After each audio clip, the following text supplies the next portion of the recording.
Hello, everyone. Welcome to week 4 of Little Self-Care Moments. This is our holiday series geared towards taking care of ourselves during this busy, sometimes hectic time of year and allowing ourselves to enjoy the holidays even when it can feel a little bit heavy sometimes.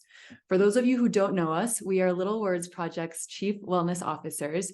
Think of us as your guides, right? We're here to help you find your own kind of wellness in mind, in body, and in spirit. We're here every step of the way, helping you take your little words and putting them into action.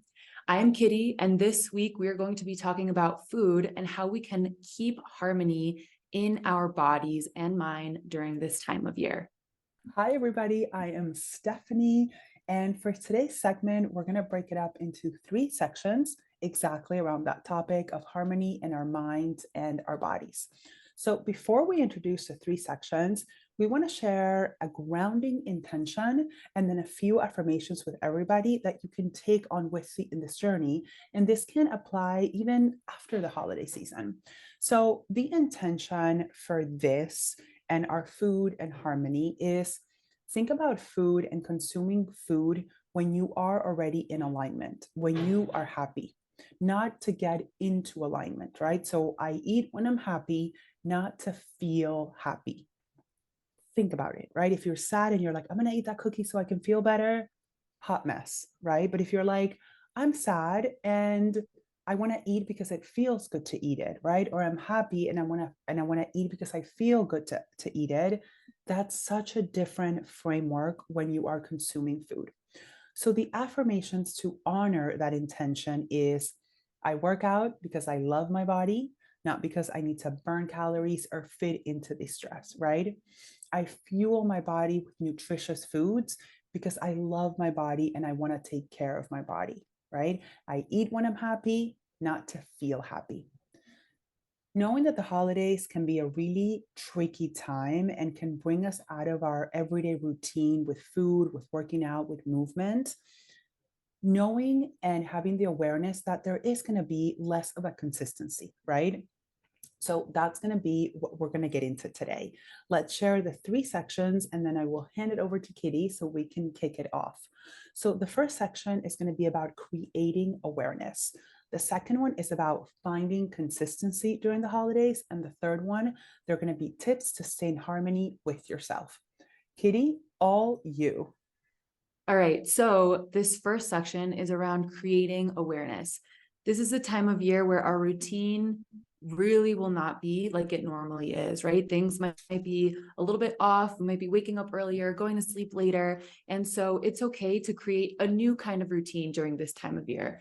For example, I know that during Thanksgiving, I tend to travel to my parents-in-law's house, and there's no way that I'm going to be practicing yoga every day there, right? I don't have a yoga mat there. There's no studio nearby. But what I can do is wake up a few minutes earlier before everyone and just take 10 minutes to stretch on my own, on a chair, keep it simple, but still have that moment where I connect with myself, create a new routine that fits with the hectic schedule, right? I get to find a routine that works for me.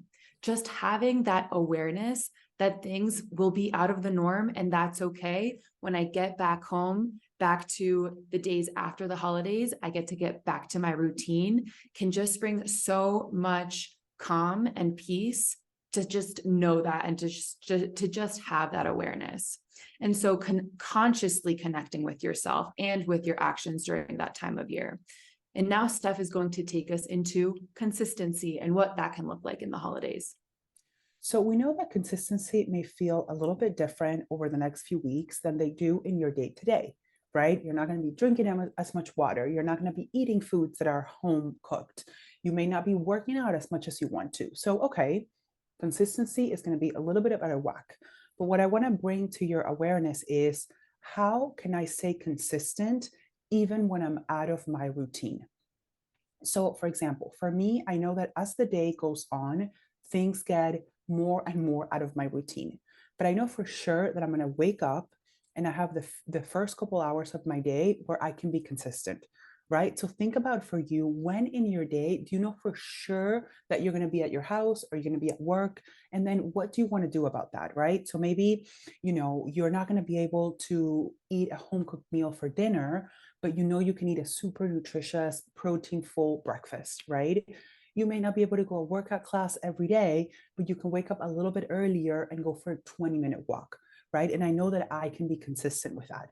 So start thinking of your days during the holiday and ask yourself, like, how can I make consistency and stay consistent even when things are out of the norm? Because I can guarantee you there's going to be pockets in your day that you're able to do this thing every day, that ultimately it's going to bring you more joy and allow you to feel more grounded instead of tapping into that hectic neck and busyness during the holiday season. And then finally, we want to share some practices and some tips to actually use once you arrive to the holiday party or the holiday event or dinner, right? And like everything, this kind of requires us to be a little bit more intentional with everything. And what we mean by that is that it might not necessarily feel easy or natural. So please be graceful, be kind with yourself. It's not about doing everything. It's about doing a few of these things or just one of these things, practicing them, not doing any of it perfectly. So one tip that we want to share, right, when you arrive to that a party or that event, when it's time to eat, allow yourself to build yourself a beautiful plate full of all of the foods that you want to eat. What happens so much is, these are buffet style experiences, or there's a lot of food scattered around, and it can just be kind of hard to keep track of how much we have eaten or even how satiated we are, right? And so this helps when you build this beautiful food to see, okay, this is all that I want to eat, and to check in on yourself of when you're feeling satisfied. Also, in this time of year, there's so much external stimuli. There's loud music playing, there's loud conversations happening. So this really allows you to take a moment with yourself and to really savor and enjoy all of the food that you're eating.